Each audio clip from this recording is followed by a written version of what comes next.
How's everyone doing? Today I have a Blu-ray and DVD collection update with 8 pickups. And if you've seen any of these movies or one TV show, definitely let me know what you think of them and let me know which one of these is your favorite. Leave me those comments down below. But first up, I want to give a couple shout outs. And I want to say congratulations on graduating to Ava Rose. Happy anniversary to Cindy, Jean, and Wayne. Happy birthday to Breezy Lynn. And happy Father's Day to all the fathers out there. But now let's go ahead and get into the pickups. First up from Paramount is Pretty in Pink, and this is part of the Paramount Presents line, which they're releasing these Blu-rays with these slipcovers, which are really cool. These gatefold slipcovers, if you open it up, that's the poster artwork right there, which I think looks awesome. I really like gatefold slipcovers. And this is the first time that Pretty in Pink has been released on Blu-ray in the US. This is written by John Hughes, who's done tons of great films, especially during the 80s, during the Brat Pack. He loves Molly Ringwald. This actually made me really dislike Molly Ringwald. I delved into the special features, and one of the ones in here is The Lost Dance, the original ending. And they interview a lot of the cast now, kind of looking back on it, talking about the film. And the original ending, she was supposed to end up with Ducky, who's the best friend, who's real dorky. She doesn't really like him like that. But initially, that's how it was supposed to play out. And Molly Ringwald was talking about how Robert Downey Jr. was originally supposed to play the role of Ducky, and she found him so attractive, but she didn't really find John Cryer that attractive. She said something like, he's adorable in his own way, or something like that.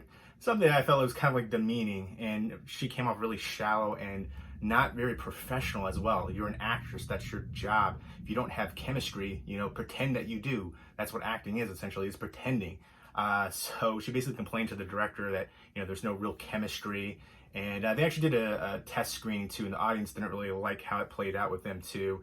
She wanted, I guess everybody wanted Molly Ringwald's character to end up with Andrew McCarthy's character, who is the rich kid, and Molly Ringwald was like the poor girl. So that was a big, social aspect there, and it plays up into the film all throughout. James Spader is great as this really douchey character, and the interactions I think are priceless. The cast here really shines. Again, you've got Annie Potts, who I really loved her character in here too. John Cryer, James Spader, and Andrew McCarthy. Again, I love the Brat Pack. Let me know what your favorite Brat Pack member is, and your favorite Brat Pack film, your favorite John Hughes film. This is actually directed by Howard Deutsch, who had a great 3-year run.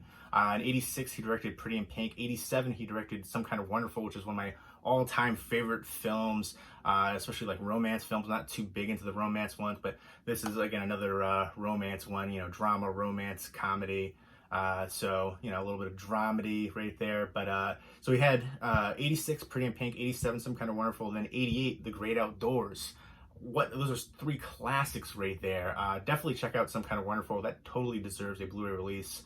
I hope that gets one soon. Maybe Paramount could. I'm not sure who has the licensing rights right now, but I'd love to see a Paramount Presents release for that. They have some really good releases so far, and I'm looking forward to seeing what they release coming in the future for this line. And again, some really good special features, especially delving into the original ending and talking about that. Really made me dislike Molly Ringwald. But this is a really good film. Again, the music as well, just all the cast, their interactions. I really enjoyed the heck out of it. I think the cast really shines here too, the writing too. If you like, John Hughes written films, Brat Pack films, I think you'll definitely enjoy this one, especially, 80s, romance, comedy. So definitely check that out, and a great release from Paramount Presents line. Next up is Brahms, The Boy 2.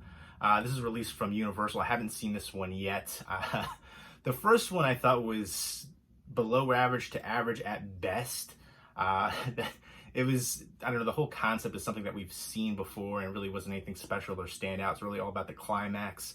And that it really wasn't that great. A lot of people did seem to enjoy it. I thought it had some good atmosphere. I like the lead actress as well, Maggie from The Walking Dead.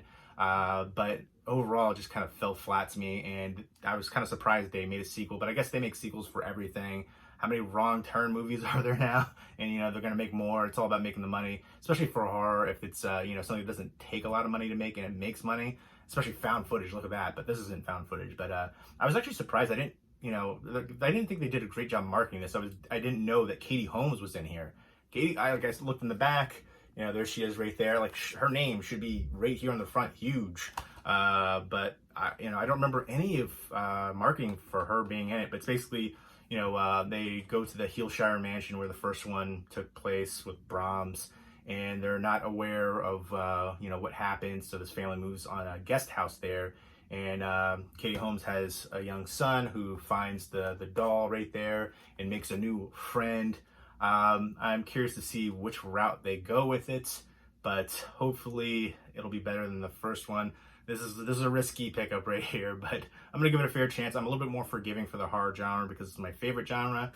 So hopefully it will be decent. It does have an alternate ending, deleted alternate scenes. So many, this is one that I didn't know had an alternate ending. There's so many movies that, when they get a physical media release, you find out that it had an alternate ending, and it's kind of surprising, and you're kind of really plays with your mind. Like for this one, I wanted her to end up with Ducky.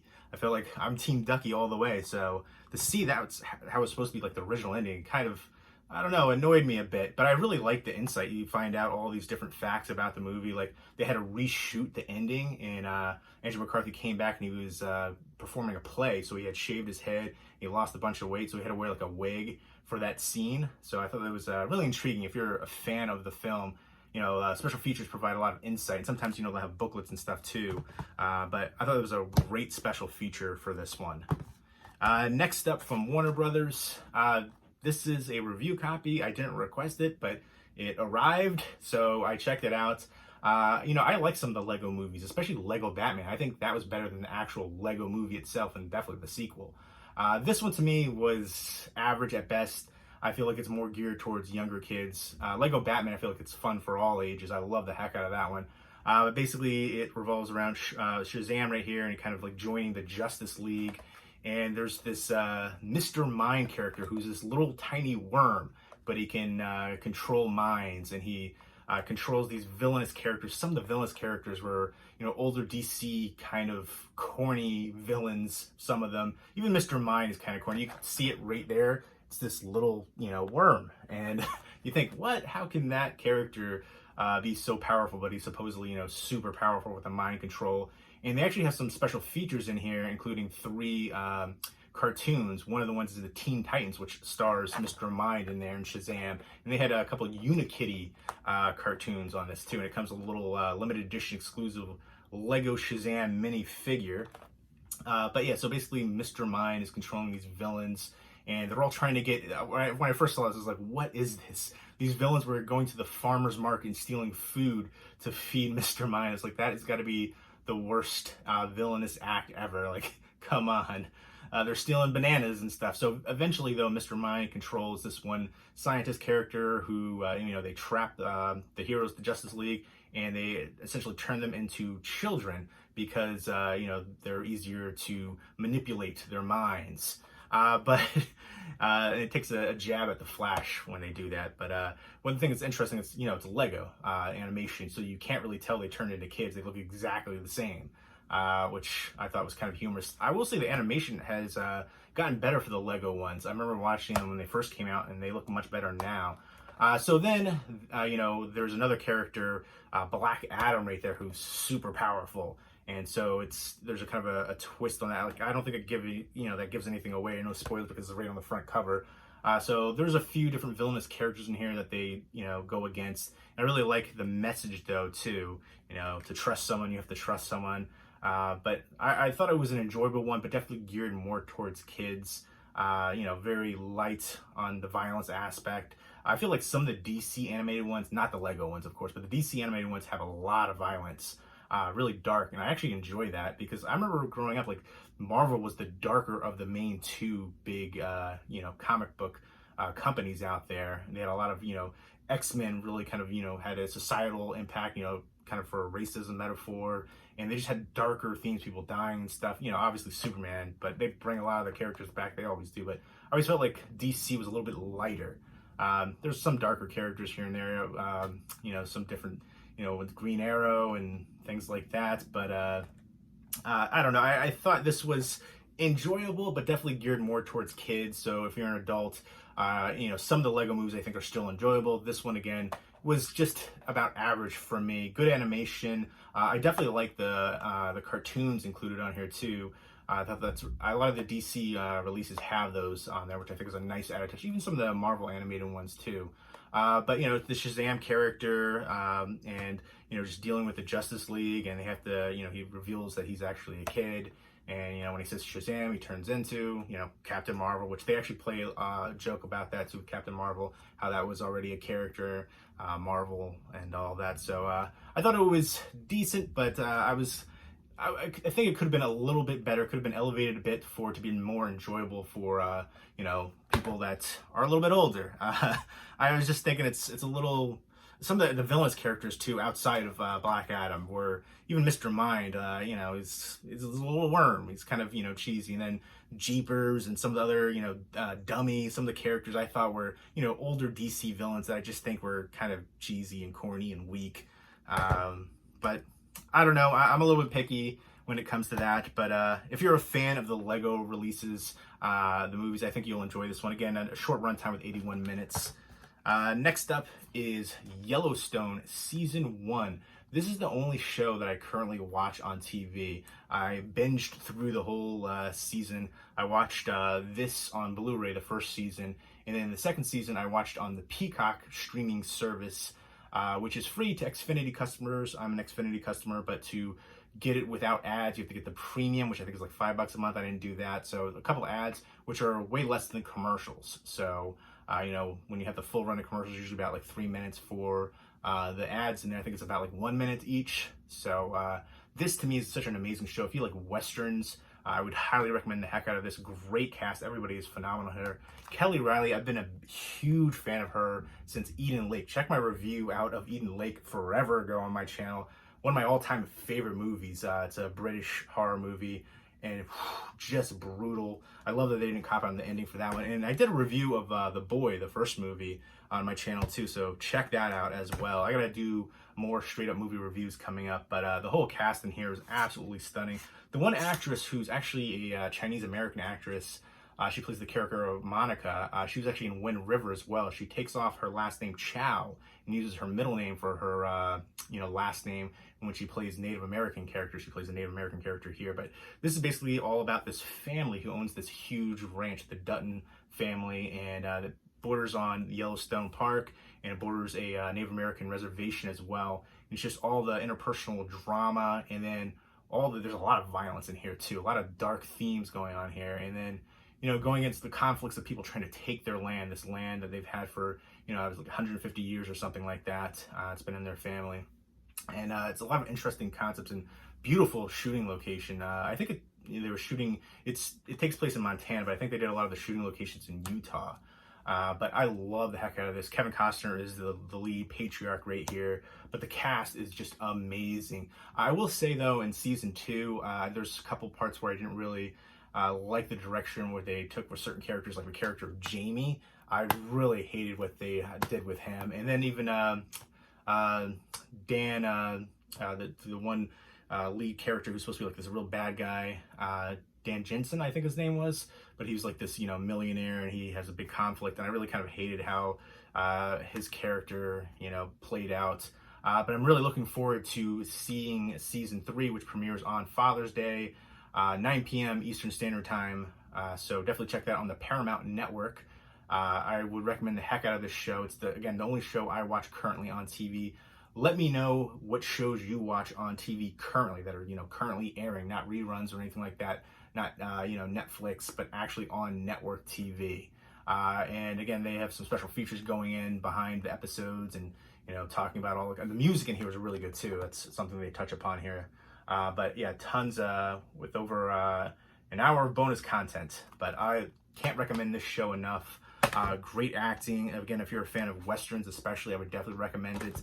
The shooting locations, establishing shots are just picturesque at times. And this is released from Paramount. Next up is, I definitely want to pick up season 2 on Blu-ray too, just to rewatch it, because I love that show so much.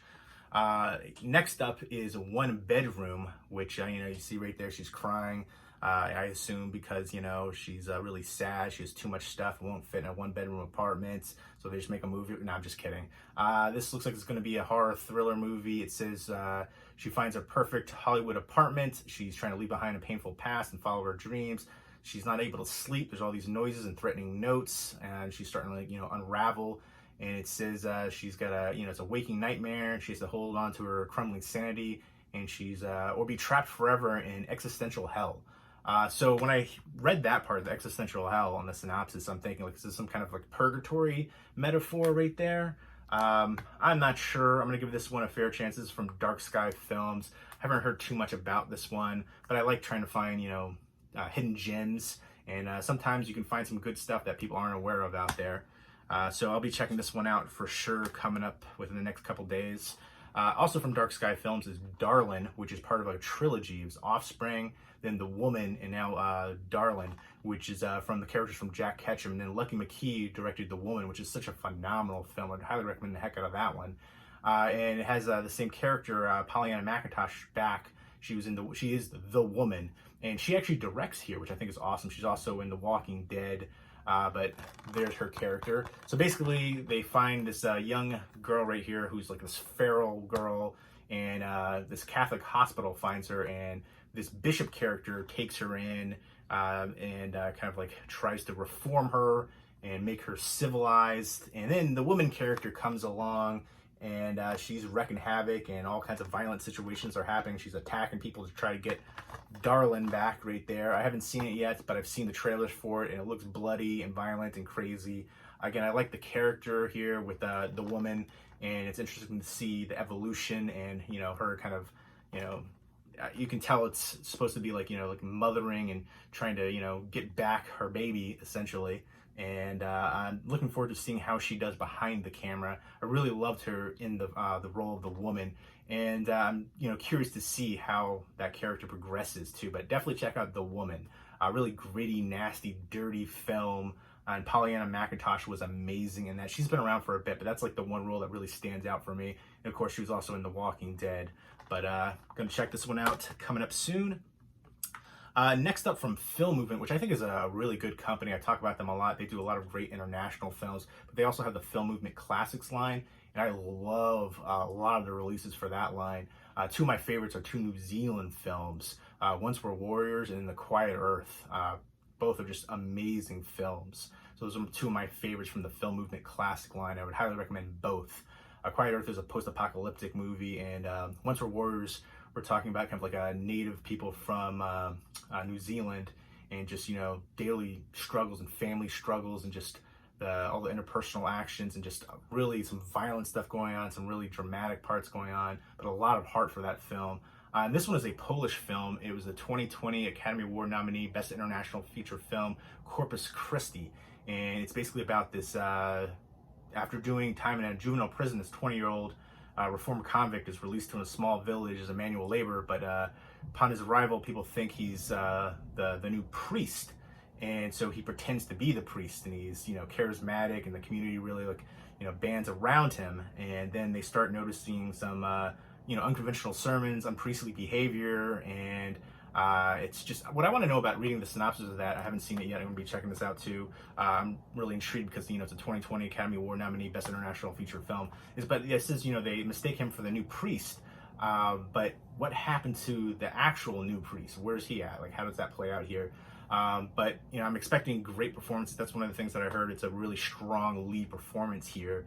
And again, any kind of like religious aspect, especially religious fanaticism, especially in horror movies, I'm really into. So I'm curious to see how that would play out here with a dramatic, role and dramatic film. But one of the things I really like about Film Movement is they include bonus short films, oftentimes directed by the same director of the feature film, which is the case here, directed by Jan Komasa. So again, Polish film, and nominated for Best International Film from the Academy Awards. So I'm expecting just a really strong film here, to get a nomination like that. And from what I've heard and read, it's all about the main lead role right here. So a lot of positive blurbs right there, suspenseful, engrossing, compelling, absorbing, rapturous. So I'm intrigued. Let me know what your favorite recent international film is. I expect a lot of people are going to say Parasite. Give me something besides Parasite. Next up, also from Film Movement right here, is A Good Woman is Hard to Find, a film by Abner Pastal. I like the cover to that. I feel like I've seen like similar covers rather, with women in the axe and stuff like that. And it has Sarah Bolger, who's Mayans MC, The Tudor. She's been in a few different things, but yeah, she's a single mother struggling to raise 2 kids, and she's trying to find out what happened to her husband, who was murdered. It's an unsolved murder, and she's forced into helping a low-level drug dealer, and then she becomes the target of a dangerous crime boss, it says on the back of the synopsis, and she's trying to keep her family safe, and she decides to turn the tables on everybody, and it's supposed to have, culminate in this climactic final act of vengeance. I added a little bit more to that right there, but yeah, it's from what I heard and from what I read, it's all about, the climax here. All the tension mounts and it just explodes. So I'm looking forward to that. I'm expecting a strong lead performance from Sarah Bolger, and it has a bunch of bonus features here, deleted scenes, alternate opening. So looking forward to checking that one out. Again, horror is my favorite genre. This seems like it could be horror-esque or more thriller, but with the axe there, I'm just kind of assuming it's going to be super violent and could push it over to the horror realm. But there you go. Those are the 8 pickups. Let me know what you think of them. If you've seen them, let me know which one of these is your favorite. Leave me those comments down below, and I hope everybody's doing well. Take care.